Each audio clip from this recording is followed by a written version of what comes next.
All right, today on the pod, we dive deep on MLP Dallas, also the bombshell cover-up of the PPA's handling of Irina Tereshchenko's PaddleTech Paddle Challenge from the Vegas event. All we did was ask for a paddle challenge, and all we got was shadiness. Also, coming up at Nationals, what to look forward to, plus the easiest way to explain the difference between all of the tours to your grandma or a potential sponsor. And it's both shady and sunny, but it's Pod 26, and here's hoping that good paddle testing sticks. You tuned in now to This Pickleball Life. I'm K-Dubs and Jilly B is my wife. She's the pro and I've got the filler. She's sweet to me, but on the court she's a killer. Unadulterated and efficiently bringing you the best and worst things in PB. Tell your friends and stay for another. And no one loves us more than your mother. One thing's for sure, one hit and you're addicted. Grab a pile, grab a court, don't resist it. So click subscribe, let's go, let's get cracking. Theme song done, let's go, let's get laughing. This Pickleball Life. Welcome to your favorite comedy podcast, masked as a pickleball podcast. I am KW, aka Kristin Walla, the better half of this one, or as she likes to say, the better 7/8. I am a duper 4.09, founder of PB Gods, and I am joined with this other 1/8/1/2, Jilly B, the one and only top 20 in the world pickleball pro, former MVP of MLP, former tech CEO of Duper, and former chief of staff at MLP, as well as the co-host of This Pickleball Life with Jilly B and K-Dubs. Let's get it cracking. And for those of you who are listening, you might notice that we are on the road and one of our mics went out, so we are sharing one mic and we will be passing it back and forth. So forgive the occasional pauses and soft background. So really quick catch up here. We just got back from Mexico and it was a super successful trip. I guess Paul and Sally liked us, so they're going to go ahead. They invited us back in October of 2024. We actually have the dates, October 28th through the 30th. We're going to be releasing early registration soon for VIPs. And if you like sunshine, beach, tacos, margaritas, pickleball, and me and K-Dubs, you are going to be in pickleball paradise. So stay tuned. Early registration is for our Instagram subscribers only, for Trace Palapas members, or for my current students. And what makes this camp super unique, other than the magical paradise Edenic setting, is that in addition to morning instruction, there's actually going to be nightly coached match play. I love this component of the camp. So there's going to be an MLP team night on day 1. There's going to be a partner paddle battle on day 2. And night 3 will include a round robin ladder. So I think it's so cool to be able to take what you learn in the morning and then incorporate it under a little bit of pressure at night. Of course, have those scores count towards Duper. So again, stay tuned for early registration. And don't forget to mention the welcome party karaoke. Get ready. We will be giving out bonus points to anyone brave enough to don the stage and grab the mic. No, TBD. But just in case you missed it, subscribers on Instagram are exclusive content recipients. And that is something you can do by going into Instagram, into Jill's bio, and clicking subscribe. It's not just a follow. So be sure to check that out for just a small fee of $4.99 a month, right? And cancelable within the first 60 days. Cancelable anytime, actually. Awesome. So we are going to get into kind of the meat and potatoes of the podcast, kind of the bombshell cover-up behind Irina Tereshchenko's paddle test fiasco from PPA Las Vegas over a month ago. It's the theme of the day. So let's get into the theme of the day, the inconclusive conclusions from Paddlegate 2.0. In the second half of October, I started aggressively following up with the PPA to find out the results of Irina's lab paddle test from the challenge that I was a part of, but so was Anna Bright, Tyra Black, and Leah Jansen. So we all challenged Irina's paddle from the PPA Las Vegas October 6th event. I gave the PPA about a 13-day grace period. I know it usually takes about 5 days for the lab test report to come through, but I couldn't get anyone to respond to my questions. So on October 19th, I wrote Carl Schmitz from USA Pickleball, and I asked what were the results of Irina's lab paddle test for the Paddle Tech paddle that we all challenged. And he wrote me back that he was told by Connor Pardoe that he is not allowed to speak with me and that I would need to direct all my questions to the PPA. So on that same day, October 19th, I went ahead and reached out to my pro player liaisons, and I heard nothing back. On October 26th, about a week later, I reached out personally to Connor, and I said via email, what were the results of Irina's paddle test? I never heard back. 4 days later, on October 30th, I texted Connor saying that I was going to title our next podcast, Dear PPA, why won't you respond to me? He wrote back immediately and this was his ambiguous answer. Hi, Jill. We will have a committee for rules and regulations for PPA and MLP. I'll make sure to pass along your note to the group. Thank you. He also responded verbatim to Leah Jansen that way. I responded, I'm very confused. What were the results of the lab paddle test? You said Dylan would reach out to me with the results. Why isn't that happening now? I know Sarah Ansbury's paddle was accidentally destroyed. Did something similar happen? Let's hop on a call when works for you. There was no response. The next day was Tuesday, October 31st, and I wrote, was Irina's paddle tested, Connor? And he wrote back, Jill, after your message, I checked in with the USAP committee and asked that you get a prompt response. We will have a committee for rules and regulations for PPA and MLP. This is not me. Dylan, as the pro player director, will update you when he has more information. I'm hopeful you will get a response soon. We're looking forward to creating a standard for both PPA and MLP that is unified post-merger. I responded, Connor, does a future committee have anything at all to do with a PPA event from 4 weeks ago? Needless to say, I did not receive a response to that question. So here are the two most important pieces of this story before we hop into live audio recordings from a conversation with Don Stanley, the head referee, Connor Ogden, and Leah Jansen. On Wednesday, November 1st, 1 day after my text exchanges with Connor, I saw him in person, as did Leah. This is at MLP. I asked him to his face, was Irina's paddle tested? And he looked at me and said, 100% yes. He also told Leah that same day that he thought Irina's paddle passed the lab test. So that same day, I texted Carl Schmitz from USA Pickleball and I asked for the report of the test so I could see it for myself. And that's when he dropped this little bombshell. Irina would not yield the paddle to me. So I'm going to repeat that one more time. Carl wrote me back and said, Irina would not yield the paddle to me. And he revealed this on a text chain that included Connor Pardoe. So after that, of course, all hell breaks loose.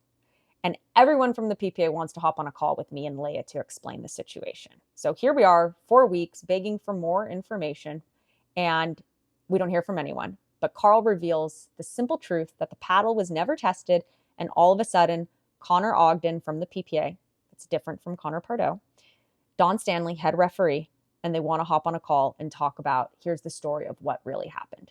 So we did that. And these are audio recordings from that exact call that took place today, Monday, November 6th at 8:31 a.m. Central Time between Leah Jansen, myself, and the team at the PPA. Okay, so this is Connor Ogden talking. I believe his title is something in operations for the PPA. And so what ended up taking place is when Irina's paddle was challenged from both of you, it passed all the protocols and everything that was passed on site. She then walked by after all of this paddle testing was going on, and Connor said, I need you to go and get Irina's paddle and take it and send it into shipping like we did with Tyson's, Salome's, Emily Ackerman's, and everybody similar to the St. George process. I approached Irina in the pro shop or inside in Vegas. And I said, Irina, after this match, we're going to take your paddle and we're going to send it in for additional testing to ensure that it's passing everything that we're just like we did in St. George. She agreed to it. We had a 40-minute conversation. She tried to say, please work with my agent. I told her it's with Sam at Flaxman and I'm not going to work with him because I'm not allowed to at this point. And so she said she will play the bronze medal match and then we will take her paddle. So after the bronze medal match, I'll have Don tell his side, because Don was the one that was down there to go and take the paddle and do everything from Irina. And then, so I'll have Don tell how that whole ordeal went down, and then when I came into play. Okay, so this is real quick and easy for me. After the match was over, I said, Irina, you're aware that I'm supposed to take your paddle. She said, yeah, I know. And she handed it to me. I said, okay, thank you. Started to walk off. She said, Don, can I ask you a question? I said, of course. She said, am I required to give you my paddle? And I kind of frowned and said, required? She said, yeah, is there anything in writing? And then on a side note, her partner, is either Jade or Jackie, started pulling up the email about paddle testing. And I said, I know that the people in Red Rock voluntarily gave their paddles up, but and there could be something new out that I don't know, but I don't think there's anything in writing that requires you to give me your paddle. It's voluntary. She said, are the other players' paddles being taken? I said, I don't think so, but I don't know for sure. I was just told you I need to get your paddle. And she said, well, if there's nothing in writing, I would respectfully decline to give you my paddle. Now, I had her paddle in my hand, but of course I'm not going to run off the court with it. And I said, okay, at this point, well, I know I was supposed to get it, so let's call Ogden down here. And she basically said the same thing. If there's anything in writing that requires me to hand over my paddle, I'll do it. But if not, and if the other players aren't submitting theirs for the same testing as mine, she said, I respectfully decline to give you my paddle. And that's where that was left. Right. So that's what ended up taking place. And so Irina, so what we did is we looked through the policy, and there's nothing that talks about doing anything related to off-site testing. Even though that we did this back in Red Rock, it was all voluntary. And so what's been taking place since then is we are creating a paddle committee in line with MLP to allow us to make decisions together instead of more of a unilateral decision. Because what happens is Connor's not involved in the day-to-day stuff anymore, and everybody goes to Connor for all of this stuff, and he ends up just speaking and trying to do what he can. And it didn't, we never ended up taking the paddle. If he told you guys we took the paddle, we didn't ever take the paddle, but we did follow all paddle policies and procedures that are currently in place. And now we are making a new policy that's going to allow us to do essentially what we were trying to do with Irina. That's going to allow us to revoke paddles, take them, and send them off-site for additional testing. But like our current policy, we did everything that we possibly could. Any other questions that you guys have or any further clarity? I have a major question. So, and then I'll let Jill go. Go ahead, Leah. I'm sure she's got a couple. So, why? If this is what happened on, what was the date? Oh, it was October maybe 4th, 3rd or 4th. Why were the challengees not contacted? So, you're trying, and first of all, I want to let you guys know I am recording this conversation. Second of all, I want to know why, if you revoked it that night, did no one call and contact us? Why did you guys all ghost us? Why did no one give us an answer? That's literally my question. I've spent three weeks. Unprofessional. That is so shady. And then you're just like, well, I don't know what was said. Connor, doesn't speak on behalf of things, so I don't know if there's any questions. It's like, there's a ton of questions. That is so unprofessional what you guys just did. I'm not talking about the revokeness. I think you guys need to start writing down some rules. That's pretty obvious. But why were Jill and I and Anna Bright and Tyler Black not contacted?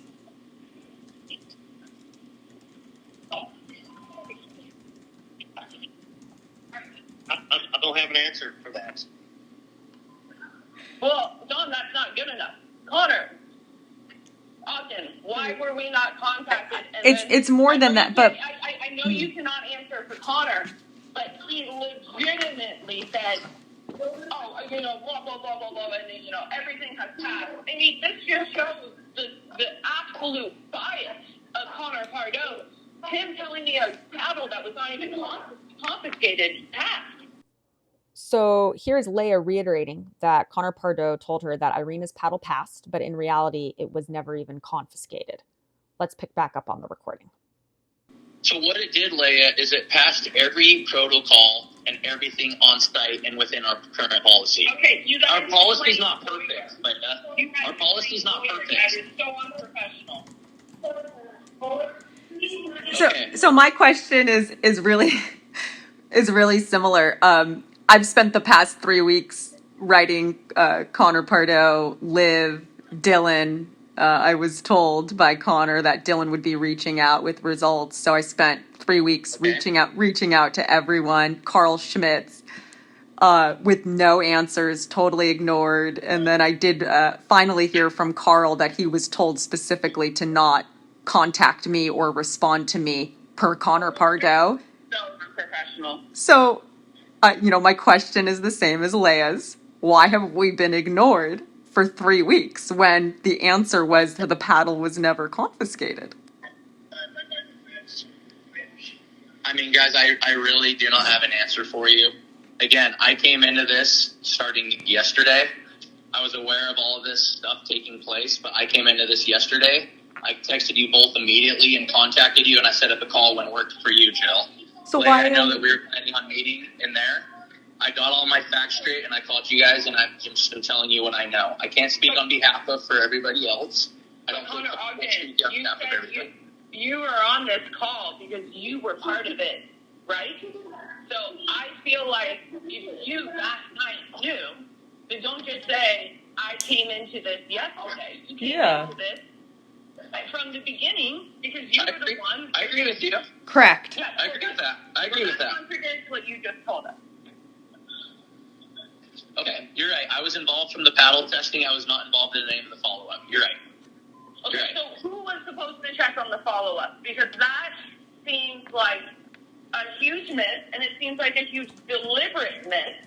And basically, you were hoping that we gave up, which, to be honest, we probably would have had it not been for Jill. Okay. Is that accurate, or what is the reasoning behind not telling anybody and forcing Carl not to say anything? Actually forcing him not to say anything. This is Don. I can't answer why, the Carl questions, but to say why weren't we told, I don't know who all was supposed to be told when a player doesn't voluntarily give up her paddle. I mean, and I'm not trying to make excuses, but from my end, I was supposed to get it. She eventually didn't give it. When did you inform Connor Pardoe that the paddle was not confiscated? That evening of the event, correct? The whole team, yeah. I think everybody knew that it was taken at that time. It was not taken at that time. Okay, so 2 days ago, 48 hours ago, Connor Pardoe lied to my face. I said, Connor, I just have one question for you. Was the paddle confiscated and tested? He looked at me and said, 100% yes. So I'm just curious. On behalf of that, and we've addressed that multiple times during this conversation, guys. I can't say what has happened verbally between you guys. I'm not involved in those conversations. I don't know what has been said. I'm just telling you the truth. I'm telling you what's been happening, and that's where we're at. And if you guys have problems with the communication between you and Connor and everybody else, then I think that's something that you guys need to have a conversation with. But I'm not saying Connor Ogden, since you are in on this, because this is like often a tactic I see. When you guys are caught in something, that's your guys' reaction. You get super angry and you try to turn it on us, and then you try and make it sound like we are a problem. All we did was ask for a paddle challenge, and all we got was shadiness. If you were part of that paddle challenge, did you feel no responsibility to let the 4 players know? I don't understand. There was no shadiness given the way that we operated. We followed our current policy, and I'm happy to share with you the policy. Could the communication have been better? Yes, it could have been better. Why do you think Connor Pardoe 2 days ago at MLP said to me that Irina's paddle was tested and confiscated, and then in a separate conversation told Leia that it passed? Connor Pardoe and what he's been saying to you guys and everything anymore. I'm not speaking on behalf of those conversations. Well, I'm just telling you guys this is the fact. If we're going to keep diving into this, that's where we're at, guys. That's the story. Is not in the call. Did you know that with the PPA, how many people have complained about lack of communication? A lot. How many times have you guys given that answer? We're sorry. A lot. So when can we actually see some communication being fixed? It kind of seems like... I mean, so what we've done, Leah, you're right. And we're not perfect. And again, we're a small organization, guys. We're working, we're growing. I'm sure you guys... I mean, that's not an excuse for telling someone, for lack of telling somebody something. You're right, but you also have pro player liaisons that you can reach out to help address these situations. You guys are coming directly. I've been reaching out to my pro player liaisons, and they do not respond as it relates I'll talk to them and I'll address that, guys. No, but you guys do talk to them and you basically tell them not to respond. Exactly, Leia's correct. They have been told not to respond on the topics of the questions that we're asking. So I do agree with Connor that we are going around in circles. I do think it's unfortunate that Connor Pardoe is able to say one thing that's a bold-faced lie, dump the situation on you and Dawn to be the cleanup crew of, and then you get on a phone call and say, I can't speak to any of that. You guys, this is a moral bankruptcy at a fundamental level of your organization, and it's going to catch up with you guys. And you do whatever you want with that information, but it's going to catch up. Okay. Again, we're doing our best. I'm sorry. And listen, guys, we've done our teamwork staff, we understand there are some issues and they're growing pains, and I'm sorry. But again, we're working on getting better. We will work on our communication. And I'm sorry. And but I don't know what you guys want me to say. I'm just doing. But moral bankruptcy and a rotten core is not things you can just work on and fix. But they are things that will catch up with you guys. And I am confident of that. So thank you so much for both of your time today. All right, so obviously those were the recordings from our conversation this morning. I'm about to hop on a call right now with Leah live to hear her thoughts. But before I do that, I just want to mention one thing. The pink Jill Braverman signature GRÜVN Movin' 13X paddle. This is a thermoformed paddle that just came out 2 weeks ago. It is thin. There's a ton of control and feel because of the crazy amount of grit on the paddle. And of course, because it's thermoformed, it is that single piece construction. It is hitting so hard. I love this paddle, and it was really cool since it just came out a couple weeks ago. I got an Instagram DM from Vincent. He said, Movin' 13X, probably the best paddle I've ever played with. My son got one too, and he loves it. I feel the increase in power, control, and spin. As an added benefit, I even feel my hand speed is faster. Thank you, Vincent. And we are giving away, that's right, giving away a Jilly B Movin' GRÜVN 13X to one lucky podcast listener. So if you want it, just comment in the comments, I want it. And we'll pick one lucky recipient within the next 7 days. All right, let's get to the live recording of Leah. Leah and I talking about this conversation. So Leah and I obviously just got off that call. Now I'm going to talk to Leah in real time, see what she thought about it. All right, so obviously, Leah, we just got off the call. What do you make of that? I mean, I'm just kind of in shock. Are you not? It was, but and also the way they, I just felt like I was getting lawyered, and it's basically well, we didn't do this, we didn't do that. What do you want me to do about it? Yeah, and when you say, I've had concerns about this paddle since 2022, you have to be referencing Annalee's paddle, right? Absolutely. They know that for a long time now I have been complaining about that paddle. They know that I believe that was the difference, and maybe not all my singles losses, but it was definitely truly an effect of the lopsided battles, especially when I was using a control paddle. Yeah. And right when I changed to my Perseus, oh, what do you know? All of a sudden I have match points and I'm bringing you to 3.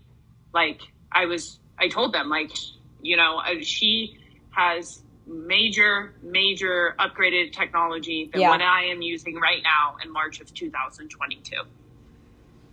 And then finally, Irina just got her hands on it, like whenever, 4 months ago. Yeah, I don't know when that happened, but I know when I noticed it, and it was in Atlanta of 2023 when I noticed the sound, and I just felt the ball coming off, and I was using my control paddle again at this time, and I was just feeling the same thing, like, I'm hitting balls off my back foot. I'm just debating if all of this shadiness and secrecy is to protect Annalie Waters, or if it's because Connor Pardoe can't not lie. They just can't stop it.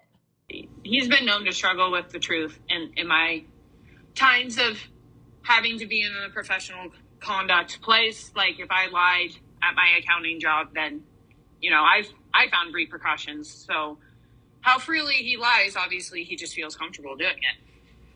And then I have to wonder if they just thought we would never find out that it never got tested, and Carl wasn't supposed to send me that text message and wasn't supposed to reveal that. But at the same time, how could they think something that big would just simply not get revealed? Because honestly, like I said in the call, like Tyra, Anna, and I gave up. Like we weren't going to follow up. We just kind of accepted that as the status quo. Like we were just going to be like, oh, PPA is corrupt. Of course, nothing happened.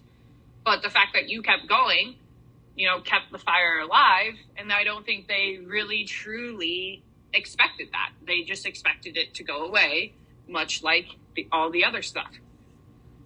So where do we go from here? And it's kind of like a multifaceted question, because it's where do we go from here with paddle testing, which I think is actually a cleaner and easier answer than where do we go from here with the leadership at the top of pickleball acting like this. It just makes me question, like, I don't know why this paddle is being so protected. Mm-hmm. And I don't know. I don't know how they can continue to get away with this when it's just been constantly recorded of it.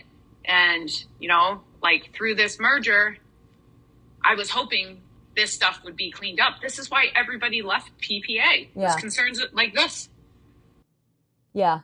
I reached out to MLP kind of summarizing all of this 4 or 5 days ago when I wasn't getting any answers. And my response back from their leadership was like, we're really, really busy. We're just trying to get this merger done. I'm sorry this is happening to you. I promise it'll all be better when the merger's complete, but we just have to get through this. So I feel like between now and then, it's kind of just get your hands on the most powerful paddle you can play, and kudos to you for doing that. I mean, it seems like it. It truly does seem like it. And, the paddle testing this weekend, I think a lot of people would understand, there's something going on with the test. Not everybody is cheating, but however, I would rather it be overcompensated than undercompensated. We just went from grabbing 24 paddles out of play to 0 to now grabbing hundreds out of play. And, the paddle testers were getting a lot of flack. And I told them, listen, I've had some paddles taken out of play, and thank you. I would rather it this way. I know you guys are getting a lot of harp, but stay strong. 100%. And I don't know if you knew this, but they're going to stay for nationals, which is great. Oh, that's amazing. Well, yeah, but they're not going to, I was talking to the main guy. He goes, yeah, we're going to start testing quarterfinals. I said, no offense, that doesn't make any sense. Test in the first and second rounds. And then you have to play Absolutely. that. Yeah. And then you can only continue to play the tournament with a paddle that passed in the first and second round in the early rounds of the event. Don't test in the quarters. So I hope he takes that into consideration. Yeah. I don't really honestly know, but it's just, I feel like you hear about it, but until you're just in it, I couldn't just really believe how this situation was handled. It's just crazy. And they've obviously gotten away with it before. Yeah, it's tip of the iceberg. Yeah. It's indicative of a systemic issue that they have in the culture of that company. That's just sweeping things under the rug and telling the story that they want to tell. And like you said, you were in accounting. We both had professional careers. To be able to just hide behind your employee and put your head in the sand and go, oh, go talk to someone else about this. I don't know about this. That's just not okay. That's not how you do business. Yeah, and then just any pushback, you know, and the annoyance level when you're just like, well, can you please tell me why I was not notified? How that is just treated as if I'm asking the world's worst question. It's, I truly don't get that. Well, all we can do is hope that us telling our truth, and kudos to you for standing up for yourself and all the other players. You're protecting the field. Like, all we can do is hope that this resonates. I'm just going to say this. I am not, and you are not, the only one who thinks Anna Leigh Waters' paddle is illegal. Yeah. We are just the only ones who are now like, enough is enough. We're going to say something. Exactly. Everybody, every single player in the Players Lounge talks about it. Yeah, thank you for burning and holding this torch with me, Leia. Someone's freaking got to do it. Yeah, it's insane. One thing I think our listeners might need a little bit of a catch up on, to me, is the juxtaposition between things that the PPA is swift and thorough about and things that they are stuttering, so to speak. And one of those things comes to mind when it came to light that there were some issues with carbon paddles grit that was like immediately banned everywhere. Another example was there was some questioning about the Pro XR grit, and immediately everyone was forced to do extra testing if they played that paddle. And here we are with a simple yes, no, did it pass the test? And they don't even want to mention that it wasn't tested, let alone the fact that Leia didn't even realize she was allowed to ask for additional testing prior to this moment. So the rules have just been, like, to me, looking as if they were just written just to have a rule and hoping no one would question what the rules were. Yeah, I think the rules appear to be written by like a drunk 9-year-old with a crayon. Actually, no, with a pencil, because they need the eraser desperately. I mean, we're only laughing because if we weren't laughing, we'd be crying. Yeah, no, I was thinking you were saying crayon just because, you know, there's not a lot of room for letters on the page. Yeah. That's like size 400 font. Yeah, I mean, we talked about this on the last pod. Are the rules modified if you're paying the PPA paddle mafia fee, right? If you look at the companies that have been really on the short end of the stick, it's been companies that aren't paying the PPA, who don't pay the PPA. It's been Carbon, it's been Gamma with Sarah Ansbury and Obsidian. And then if you look at who's being so ultra protected, Paddle Tech, Anna Leigh Waters. And then, of course, Irina gets to fall into that. Lucky or unlucky for her. Yeah, tons of Selkirk paddles being taken. I think Selkirk and Yola probably the two largest offenders this week. I don't have that on record, but just from what we saw and players with empty bags. Yeah, like I definitely had conversations with players who had a stack of paddles, like full bushel fit under their paddles. So at least 4 to 6 all did not pass the PPL testing for MLP this week. And those are all failing a test that doesn't even get performed at a PPA. Ruck solar packs. Do you have someone in your life who's impossible to shop for? The Ruck solar pack is definitely our favorite pickleball bag. It's also sleek, fits your laptop, your paddles, and it has a solar panel to charge all the devices. Like, a solar panel, like who comes up with that? That is the coolest idea ever. It literally charges your devices from the solar pack while you're playing pickleball. I mean, does it get better than that? I don't think so. You can visit ruckpack.com. That's RUKPACK.com. You can use code JILLYB for 15% off your next order. RUKPACK.com and use code JILLYB for 15% off on your next order. So obviously we had a really big week. It was Major League Pickleball Dallas, aka event number 2 of the season. It was the first time playing with my new teammate, Kelsey Grambo. And we had the exact same finish. We finished T6, quarterfinals again, through group play in a dramatic dream breaker against the Mashers to get us through group play. We beat the Las Vegas Night Owls 4-0.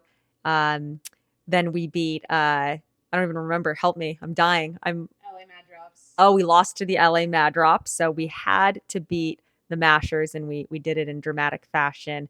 In a dream breaker. That's right.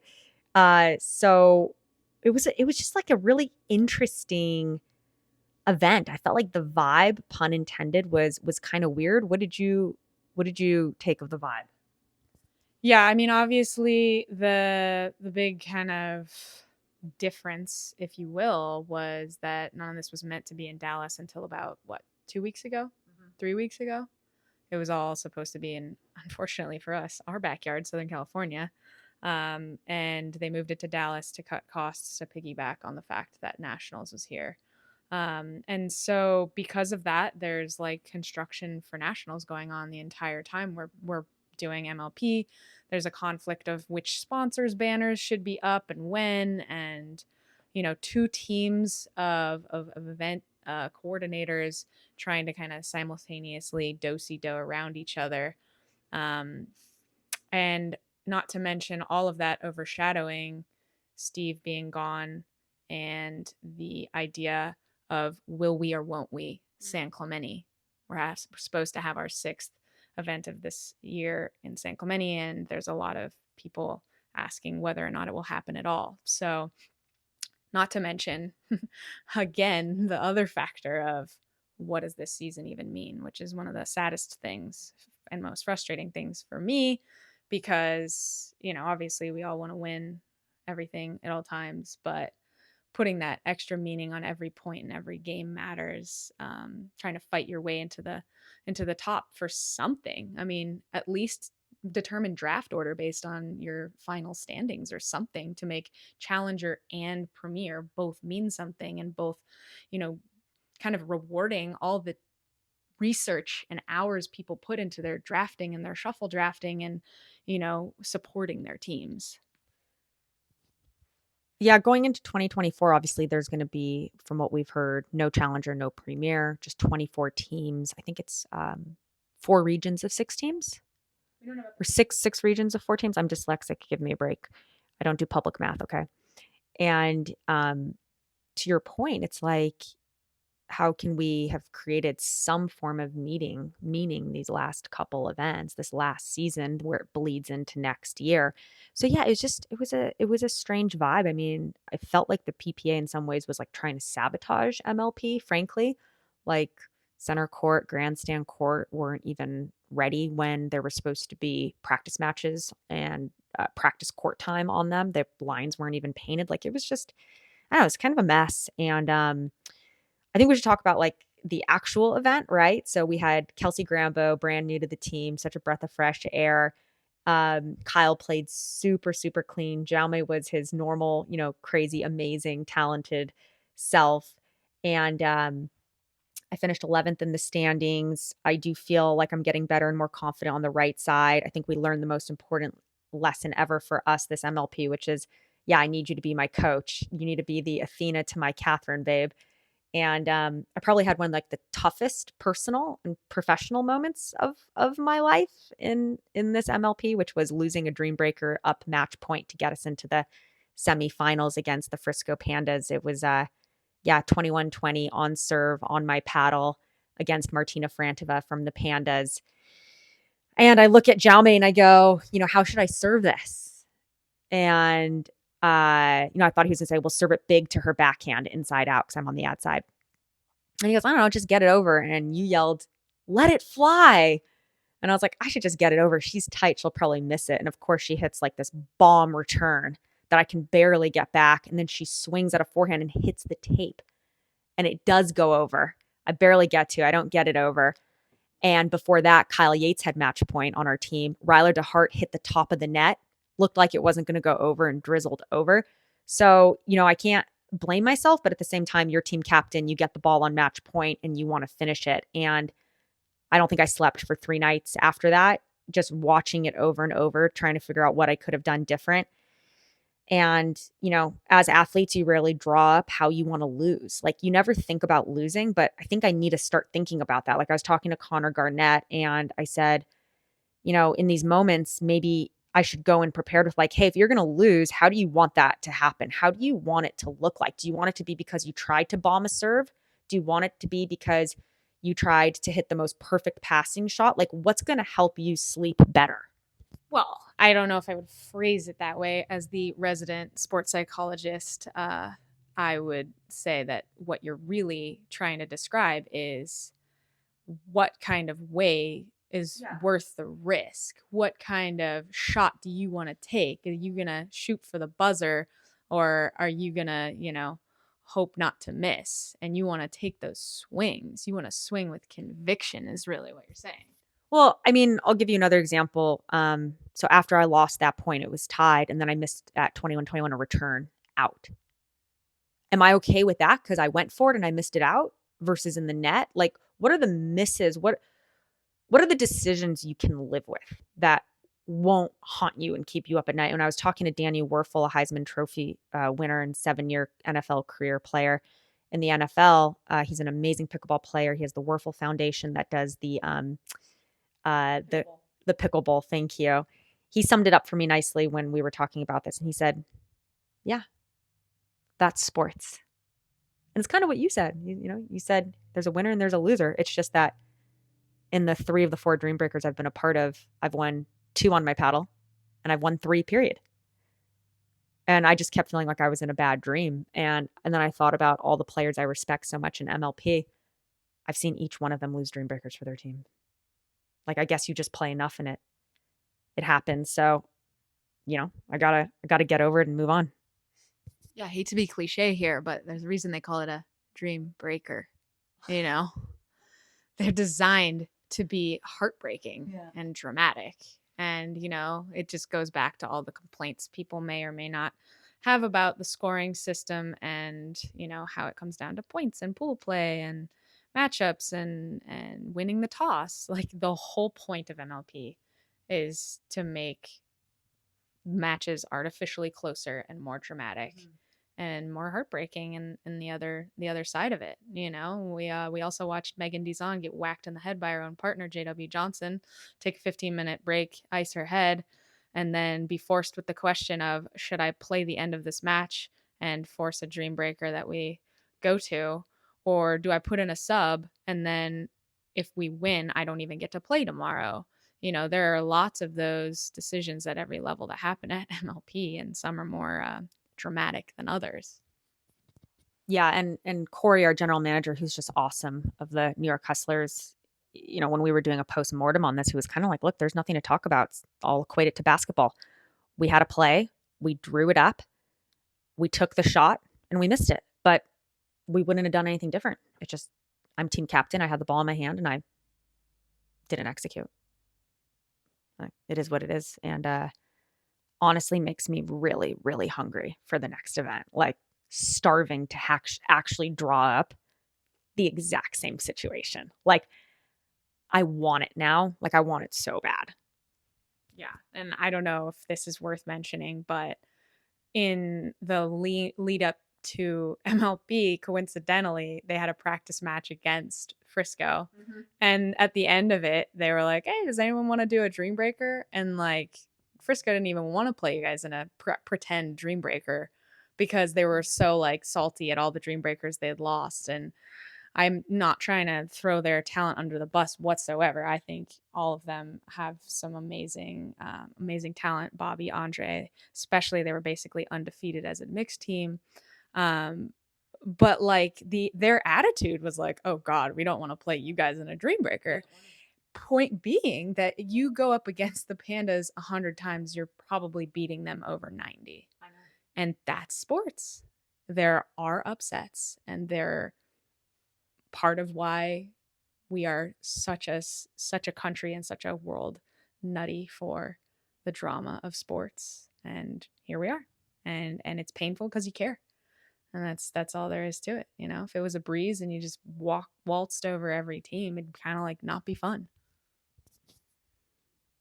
I'm reading for the second time the Elon Musk book by Walter Isaacson, and you're reading it too. And someone said to Elon Musk once, yeah, but you learn from your failures. And he looked at the guy and said, I'd rather learn from my winnings, my victories. So yes, learned a lot this week. Obviously would always rather win from or learn from my victories. And maybe there's still time for that because we are rolling into nationals right now. I'm playing with Hurricane Tyra Black in women's and Connor Garnett, my fellow Orange County-er. Connor Garnett. Did I say that already? Connor Garnett? Oh my God, I'm out of it. Edit. Leave it. CG. Super pumped. Super excited about that. And then I can't forget to mention mixed split pro age with Scott Fliegelman, aka Fleeg. So let's frickin' go.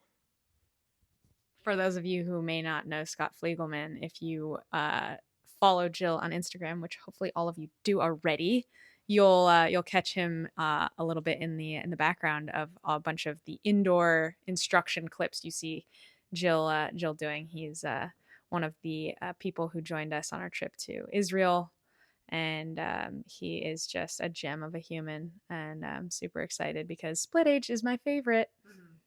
I basically forced Jill to play split age in nationals last, I guess 2 years ago. And she ended up playing with Paul Olin.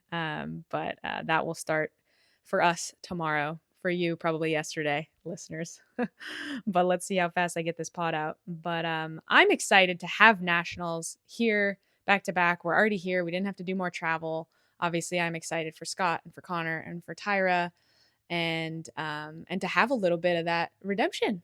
Like, let's go. You got great partners and the weather is only getting better until Thursday.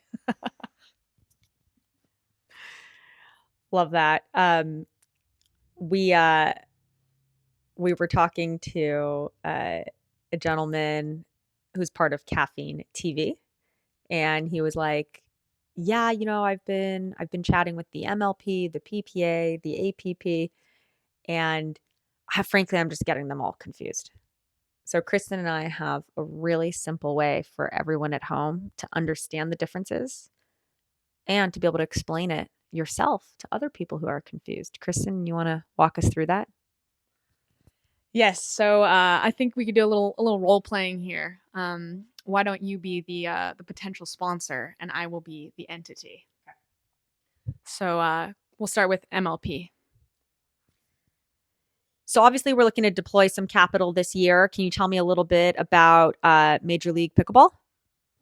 Well, Major League Pickleball is unlike anyone else. We have celebrities. Name a celebrity. Rihanna? We've got a player. Tom Brady? Got him. Ava Longoria? Got her. Jack Johnson? We have both his kids. Britney Spears? I think after her book deal, she's signing a team. Okay, now tell me about the PPA. Now, am I doing the PPA as MLP? Or am I doing the PPA as PPA? As the PPA. Okay, I'm the PPA now. It's very simple. We've got the best of the best of the best's best. And did I mention we have Annalie and Ben, and they play together? Did I miss anything? And now APP. All right, so now, obviously we have capital deploy. I'm a potential sponsor. Tell me about the APP. Well, here at the APP, we're different because we treat everyone like they're an amateur.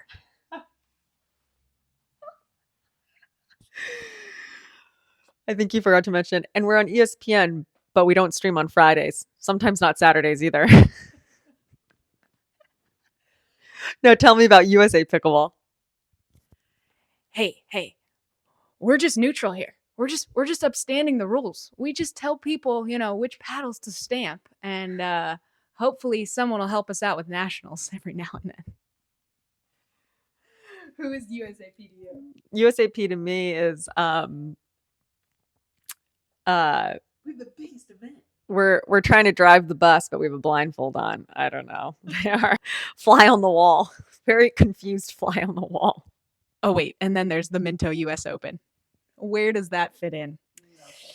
Anyway, so yeah, we get that it can be confusing. Ultimately, we can all just hope that competition makes everyone stronger, and better to have, 2, 3, 4, 5 competing bodies for attention than just one, sluggish entity, hoping for attention. So This Pickleball Life is a Tomahawk production, 100% organic, self-made, and homegrown.